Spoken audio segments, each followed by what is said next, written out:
Very good morning student. तो चलो आज हम इस चैप्टर का आखिरी लेक्चर देखते हैं जिसमें मैं आपको प्रॉब्लम नंबर 11 एंड 16 पढ़ाऊंगी। ठीक है, सो 11 देखो अब नया क्या है इस प्रॉब्लम में। तो इस प्रॉब्लम में हमें सुपर प्रॉफिट मेथड से निकालना है। अभी तक जितने भी हमने देखे आई गेस 5-6 तो देखे ही हमने प्रॉब्लम, वो सब कुछ एवरेज प्रॉफिट मेथड पे थे। ठीक है, लेकिन ये जो 11 एंड 16 है, ये जो लेक्चर, उसमें मैं आपको सिखाऊंगी how to calculate super profit method. Already 12th में हमने सीखा है, बस वही है। इसके आगे का थोड़ा सा जो प्रॉब्लम है वो थोड़ा सा डिफरेंट है। ठीक है, तो देखो message Chirag trader invested 19,000 in challenging business. Other competitors firm carrying similar business, normal rate of return 11% on capital investment, the 4 years trading result. तो ठीक है, तो अब इसमें सुपर प्रॉफिट मतलब क्या, पहले बात तो ये हम समझते हैं। एवरेज प्रॉफिट मतलब जो नॉर्मल बिजनेस कमा सकता है। ठीक है, और सुपर प्रॉफिट मेथड का मतलब कि अगर 10 दुकान है, उस 10 दुकान में से एक बंदे का दुकान इतना अच्छे से चल रहा है कि उसको बहुत ज्यादा प्रॉफिट हो रहा है। मतलब अगर बाकी के 9 दुकानों को ईयरली 2 लाख प्रॉफिट होता है एवरेज, किसी को 1,80,000, किसी को 2,05,000, किसी को 2 लाख, मतलब उधर ही बीच में, लेकिन एक दुकानदार को अचानक 3 लाख प्रॉफिट हुआ, तो ये सुपर प्रॉफिट मेथड का प्रॉफिट कहलाता है। ठीक है, सो अब देखो यहाँ पे उन्होंने क्या बोला कि चिराग ट्रेड जो है उसने 90,000 इन्वेस्ट किया है और लास्ट 4 years का उसने प्रॉफिट भी दिया है। It was decided to value the goodwill of the firm super profit method 1.5 year purchase of super profit method. ठीक है, तो जो नॉर्मली ये जो रेट ऑफ रिटर्न क्या है, तो नॉर्मली सपोज हम एग्जांपल लेते हैं मेडिकल शॉप। तो नॉर्मली 10 मेडिकल शॉप जितना इन्वेस्ट करती है उसके अप्रॉक्स 11% रिटर्न मतलब प्रॉफिट कमाती है। किसी ने 1 लाख किया इन्वेस्ट तो उसको 11,000 प्रॉफिट। ठीक है, किसी ने 2 लाख किया तो उसको 22,000 प्रॉफिट। तो अप्रॉक्स 11% वो प्रॉफिट कमाती है। तो ये हो गया एवरेज। लेकिन ये जो चिराग ट्रेडर है उसने कुछ ज्यादा ही बहुत ज्यादा प्रॉफिट कमाया है, तो उसको अब सुपर प्रॉफिट मेथड से फॉलो करना है। तो पहली स्टेप नॉर्मली सिंपल जो एवरेज में करते थे, सबकी टोटल डिवाइडेड बाय 4। तो देखो सबकी टोटल लो, अगर लॉस रहेगा तो हम वो अमाउंट लेस करेंगे। अभी तो कोई भी लॉस नहीं आया, तो इसलिए अभी बताती हूँ कि अगर सपोज ये लॉस होता तो ये माइनस, बाकी के सब प्लस। तो अभी तीनों पहले प्लस करते हैं और उसमें से ये माइनस करते हैं अगर वो लॉस होता तो। ठीक है, लेकिन यहाँ पे सब प्रॉफिट है तो हम सबकी टोटल करेंगे डिवाइडेड बाय 4 करेंगे। तो हमारा एवरेज प्रॉफिट कितना है 13,000, जो नॉर्मल बिजनेस में आना चाहिए था। ठीक है, अब सुपर प्रॉफिट कैसे निकालेंगे, तो देखो चिराग ने जो इन्वेस्ट किया 90,000 पे 11%, चलो देखते हैं अपन।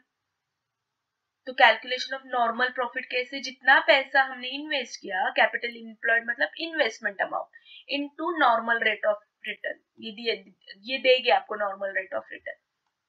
तो आपको नॉर्मल प्रॉफिट इतना होना चाहिए था, लेकिन एवरेज कितना प्रॉफिट कितना हुआ आपको 13,000, मतलब ज्यादा हुआ ना। जनरली सब लोगों को वो टाइप का जो भी बिजनेस है, कंपटीशन है उनमें among similar types of business, देखो जनरली 9,900 होता है, लेकिन ये जो चिराग ट्रेडर है उसको 13,000 हुआ, तो कितना एक्स्ट्रा कमाया, उस एक्स्ट्रा प्रॉफिट को कहते हैं सुपर प्रॉफिट। तो सुपर प्रॉफिट का फॉर्मूला क्या है, average profit minus normal profit. ठीक है, तो average profit 13,000 minus normal profit 9,900। तो चिराग ट्रेडर ने सुपर एक्स्ट्रा प्रॉफिट कितना कमाया 3,100। समझ में आया, तो ये फॉर्मूला याद रखना है। पहले we need to find out average profit, then we need to find out normal profit. Once we get both, हमें क्या करना है, एवरेज में से नॉर्मल माइनस करना है, एंड फिर जो आंसर आएगा उसको नंबर ऑफ ईयर परचेज से मल्टीप्लाई करना है 1.5। देखो ठीक है, कर दो 3,100 को 1.5 से 4650, तो कैलकुलेशन ऑफ गुडविल 4650 आया। अंडरस्टूड। यही अगर ये सुपर प्रॉफिट मेथड नहीं होती तो ये हमने सेकंड और थर्ड किया ही नहीं होता, directly we jump to here. ये जो 13,000 है उसको ही हमने इनटू 1.5 किया होता, गॉट इट। लेकिन ये सुपर प्रॉफिट मेथड, इसलिए ये दो एडिशन हमें ऐड हो गई, फिर हमें अलग सुपर प्रॉफिट मिला एक्स्ट्रा प्रॉफिट, और वो एक्स्ट्रा प्रॉफिट को हमने 1.5 से मल्टीप्लाई किया नंबर ऑफ ईयर परचेज से। क्लियर। चलो नेक्स्ट वन, नव ये भी सेम ऐसे ही करना है, ये कुछ दिया ही नहीं होता एडजस्टमेंट, तो सिंपल इनकी सबकी हमने क्या की होती, टोटल की होती डिवाइडेड बाय 3, जो भी आंसर होता वो आता एवरेज प्रॉफिट। फिर उन्होंने कैपिटल एम्प्लॉयड कितना दिया है 7,50,000, नॉर्मल रेट ऑफ रिटर्न 10%, तो हमने 7,50,000 पे 10% निकाला होता, हमें मिला होता नॉर्मल प्रॉफिट। तो average profit minus normal profit, जो भी आंसर आता उसको नंबर ऑफ ईयर परचेज से हमने क्या किया होता, मल्टीप्लाई किया होता। लेकिन यहाँ पे उन्होंने कुछ और दिया है, देखो थोड़ा सा ध्यान से पढ़ो। Profit earn by Jasmina limited, one second, Jasmina limited क्या क्या दिया है, 3 इयर्स का ये वाला प्रॉफिट दिया है। The above mention profit include, अब इंक्लूड है तो हमेशा क्या करना है, एक्सक्लूड करना है।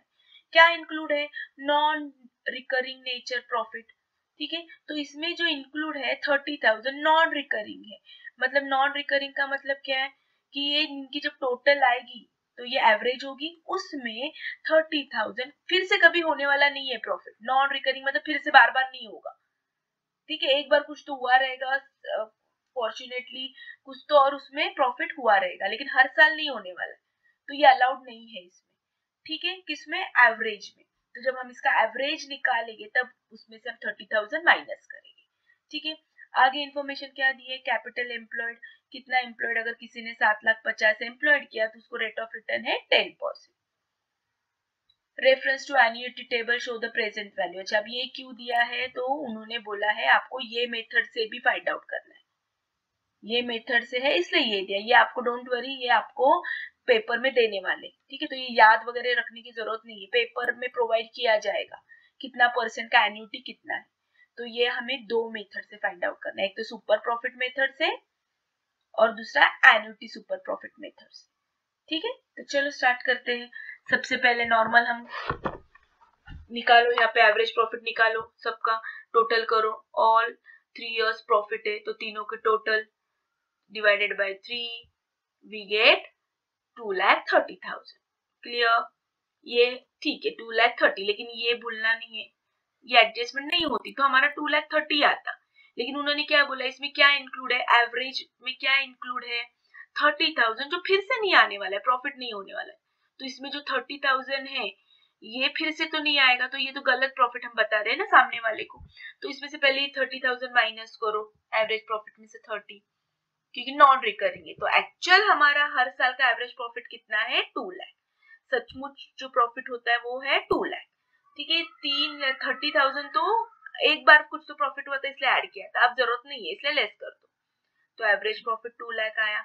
चलो अब नॉर्मल प्रॉफिट कैसे निकालेंगे, जनरली वो बिजनेस में अगर 7,50,000 हम इन्वेस्ट करते तो 10% से हमें कितना मिलना चाहिए, सी देखो क्वेश्चन फिर से नीचे है, तो normal pro capital employed into normal rate of interest 75,000 आया। चलो बस एवरेज प्रॉफिट मिला, नॉर्मल प्रॉफिट मिला, दोनों का डिफरेंस निकालो, एवरेज माइनस नॉर्मल।